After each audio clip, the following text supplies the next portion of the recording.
Hey guys! Hello. We are back for week 3 / week 9. / week 9 of The story. For those who are just joining us, we've been kind of going through chapters of the story and relaying to you guys what we have learned and just everyday life application. Yeah, I guess we're trying to. Yeah, we're trying to. So, this week, the faith of a foreign woman. And that woman, who's that? Ruth. Ruth. Baby Ruth. Baby Ruth. Mm-hmm. So, do you want to start off, give an overview of Ruth's story? Sure. So, Ruth was a simple woman. She was smart. So Ruth actually lived in a nation that had different beliefs. She didn't believe in God. They believed in other gods. But anyway, she married a man from that town, and what? No, go ahead. She got married. She was married to one of Naomi, one of her sons, and also there was another girl, Orpah, who we think might be where Oprah's name comes from, and just all messed up. Yeah, and somewhere the spelling got messed up, but that's not the point of the story, guys. So basically, there's Naomi, mother-in-law, to Ruth and Orpah. Yes, and her sons were Elimelech, and Elimelech was Naomi's husband. Yes, he was. Moab, I think. No, that's from where they were from. Huh. It's okay. Mahlon and Chilion. Yes. That was their name. Mahlon and Chilion were Ruth and Orpah's husbands. Unfortunately, all the men passed away. Elimelech, Mahlon, and Chilion all passed. And so the, women were kind of, a little distraught. Like, things are going on, getting pretty serious kind of thing. And it's hard as a woman to live a life without a husband to bring home the bacon, bring home the food in a way during that time, so. Right. And especially for Ruth and Orpah, like, they were pretty young. Like, Naomi was older, obviously. And so they kind of wanted to take care of their mother-in-law. And she was like, you know what, don't worry about me. I'm not going to remarry anyway. Like, I'm old. Yeah. It's okay. You guys go back home. Because they're from different areas. And she's like, I'm going to go back home, so you guys go back home too. And Ruth is like, you know what, no, I got you, Ma. Yep. Ma-in-law, I got you. And so she kind of went with Naomi to take care of her. to Bethlehem. Yeah. And this is where, I don't know if you guys ever, a lot of songs use it sometimes too, the phrase, where you go, I'll go, where you stay, I'll stay. Your people will be my people, your gods will be my God. That's Ruth. Yes, that's Ruth. So she said that to Naomi. She's like, you know what? I'm your ride or die. Like, let's do this. I'm down. I don't think she said that. Yeah, she totally did. Okay. She's like, I'm your ride or die chick. Maybe. Bonnie and Clyde, let's do this. But so she went with Naomi back to Bethlehem, and she said, I'll take care of you. I'll look for food, do whatever we can, but you and I will be one. Yeah. So she gets back to Bethlehem, and lo and behold, she stays to her word, and she goes gleaning in the fields. So basically, me being from a farm, I kind of get where Ruth is kind of coming from. It seems like an awful way to kind of gather food, and that's to kind of walk behind the harvest. So the harvesters go through and they harvest all the grain, but they drop a little bit, and she's literally just picking up the scraps of the grains that are left over, and that's how she's planning to feed her family, or feed Naomi and herself, and kind of make a life, which is crazy.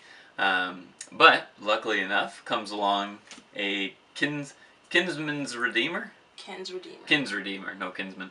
So kinsman redeemer. I think it's kinsman. Okay. And so anyway, so basically there's this guy Boaz. He's just kind of out standing, looking in his field, and he's like, "Hey, who's that woman? And like, who's she belong to, and what's she doing here, or whatever?" And so what happens? So Boaz is like, did you say his name's Boaz? Yeah. Okay. So Boaz is like, all right, who's that girl? Let's help her out, let's give her some stuff and whatnot, and he does. And Ruth goes back to Naomi. She's like, I met this really kind man, and he gave us all this food, and, he's been awesome and whatever. And Naomi was just like, hey, I know that guy. he's like family, actually. That's Bo. Yeah. I know Bo. And he's like, you know what? So tomorrow when you go back and go gleaning, I want you to, you know, talk him up. She didn't really say that, No. but she's like, you know, I want you to go back there, and he's a kinsman redeemer, and he should be able to take you on as his wife. So no, it's not even just his wife. It's yes. It's take on your late husband's role. Yes. Kind of So that's what a kinsman redeemer is. So redeems. I actually learned this in my course last year. We did a whole thing on this. So kinsman redeemer redeems the widow. Redeems everything that belongs to the widow, or that would have belonged to the widow, and so he takes on any debt that her husband or her have incurred. He takes on all their property. He takes on the role of being a husband to her, being a father, and he's not a stepfather. He's legit a father and a husband. So he takes on that role, and usually it's a brother or someone in town who is well off and able to take on debt from another family and preserve the family name. In under no circumstance are you supposed to bring shame to that family or make them feel like, hey, you know what, you owe me because I did this for you. No. A kinsman redeemer is someone who literally, it's almost like, the way we learned it in class was, it's almost like the way that Jesus died for us, like he redeemed us, and that's kind of where that whole idea comes from, is that Jesus came and took on our stuff. So kinsman redeemer would come and take on a family stuff, and he would make it his own without asking reproach. Yeah. Cool. So that's what it would be. Fair enough. Go on. I don't know. That was off on a big tangent. Okay. So we were. So she goes back to Boaz obviously the next day, and you know, things are going well, and then it goes on, and Boaz kind of does take kindly to her, and is like, tells his men to, you know, leave sheaves of grain, like leave full, you know, not just the little grains, like you know, give her some food. Yeah. So now she's, you know, very ecstatic and happy, and she goes back again to Naomi, and Naomi says, tonight, go sneak into Boaz's room where he sleeps, and go roll up the covers at the foot of the bed and lay at his feet.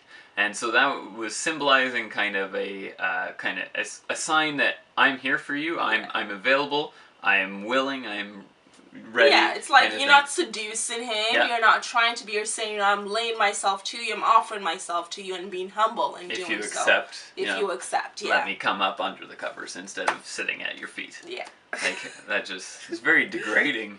So anyway, so Boaz was like, all right. So when he woke up, he saw her there. She's like, hey, what are you doing here? And she told him. Kicked her out. So he gave her some food. He's like, you know what? Go back home to Naomi. Don't let anyone see you that you stayed here overnight. Go back to Naomi. There is someone else who's next in line who should be the one that's your kinsman redeemer. I'm going to go into town tomorrow and talk to him and see if he's able to take it on. And if not, then I am all yours. So Ruth goes back home to Naomi and tells Naomi this. And Boaz goes into town, gathers the elders, and gathers the kinsman redeemer and says, hey, this is this woman, and this is the situation. Can you do it? And dude was like, sure. And then he was just like, okay. In doing so, you also have to, you know, give her a child, because there is no child for that family. Yeah.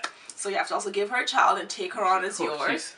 And he was like, I'm sorry. Too many things on the to-do list. I can't. Yeah, he's like, I can't take that on. Yeah. So I'm going to hand it over to you, Boaz. She's all yours. And Boaz was just like, yes. I don't know if he did all that, but he's just like, he planned it. He planned it. Yeah, she's mine. So he went forth and married Ruth. And the end. It kind of, like, that's pretty much... She has a son. Right. No, I mean, pretty much it. But, yeah, so he fulfills his role as the kinsman redeemer and redeems the family and keeps the bloodline flowing. And Naomi has a son. Ruth has a son. And... Confusing me. Sorry. Her son was named Obed. And her son was the father of Jesse. Who was the father of... David. So that's coming up. Who is the father of? Anyway. Eventually. Through David, we get the lineage of Jesus. Yeah. Yes. So that's pretty much. Now, do you get the lineage of Jesus? Yeah. But who? Through David. Through David, like whose lineage is Jesus? What do you mean, whose lineage? Like, are we getting to Joseph? Or are we getting to marry? Oh, we'll get there. Oh. We'll get there. This'll be a fun adventure. It will be. That's why it's a story, babe. And see, I'm only seeing the lower story. There you go. We're going to get But to the upper Ruth. story. Yeah.